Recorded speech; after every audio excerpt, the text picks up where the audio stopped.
learn about a topic important for all the teaching exams, that is CTET, REET, MPTET, TSTET, DSSB, KVS, NVS, and also to the B.Ed students.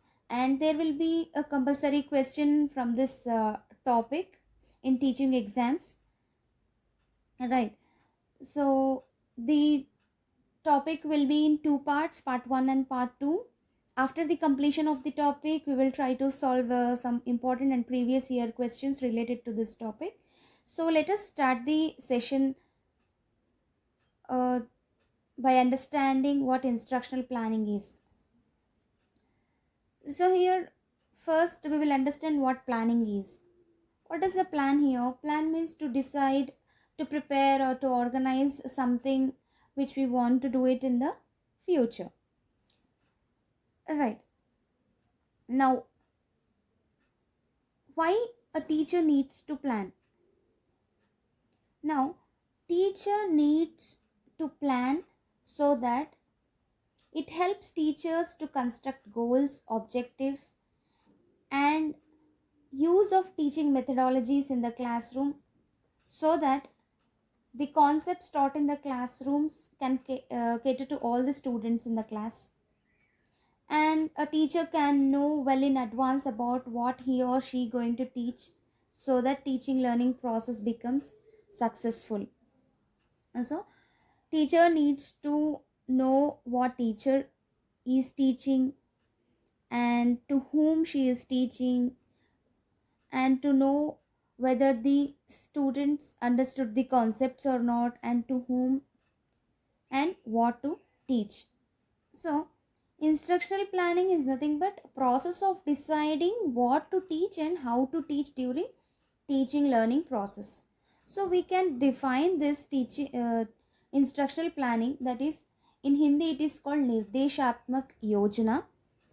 So Nirdeshatmak Yojana or instructional planning means the ability of a teacher to visualize and forecast into the future of what, why, and how the teaching learning process goes on. So the teacher or an educator has to plan his or her teaching activity in three stages, that is year plan, Varshik Yojana, unit plan, Ikai Yojana, lesson plan, Path Yojana. Now we will see one by one. So year plan. Year plan means it is meant for whole academic year, in which the whole syllabus is been divided into units and subunits. It includes number of periods required for teaching and the duration of those periods, and it also includes co-curricular activities like science fairs, field trips, project works, etc. Right. In year plan, number of working days and holidays or also should be mentioned, and the teaching methods to be used. Then we will see the advantages of this year plan: to complete syllabus in time, to achieve educational objectives, to evaluate the credibility of teaching methodology and strategies to be followed, to undertake modifications as and when required, and to allot time for activities other than teaching. This is about year plan. Now we will see Ikai Yojana or unit plan. Now in year plan we have seen that the entire syllabus, it is meant for the whole academic year, and the entire syllabus has been divided into units and subunits. So unit plan is a plan for teaching a single unit. Alright. So unit is a large block of subject matter which includes a series of meaningful activities designed to achieve the purpose of education. So this unit plan provides a plan for learning major portion of unit over a fixed period of time, that is for few weeks. Right. So what are the contents of a unit plan? The overview of the unit. The emphasis should be given on the summary of the subject content which is included in the unit. Instructional objectives, that is at the end of the unit, what are the objects to be achieved should be identified. Content analysis, important concepts to be taught during teaching process should be emphasized.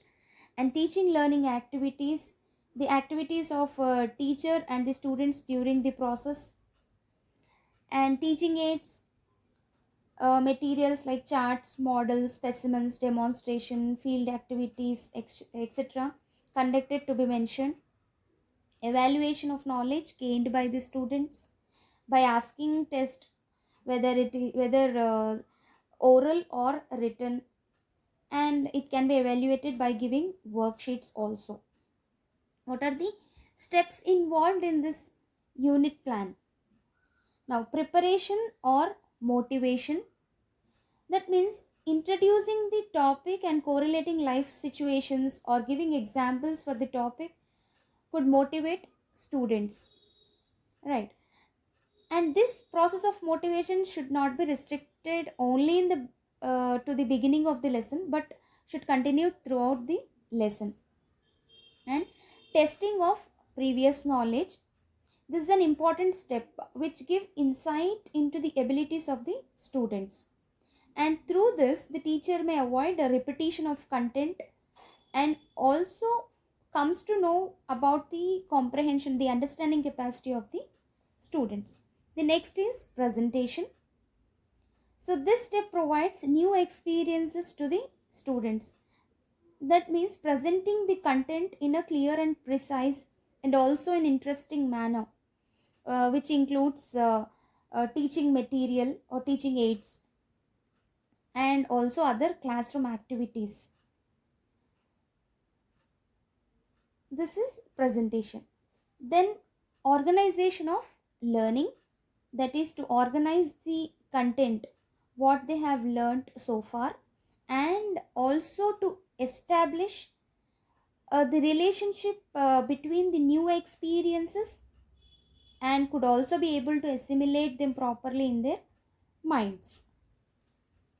And then summarization, at the end of the unit the entire unit is summarized in a systematic order by giving them mind maps, right?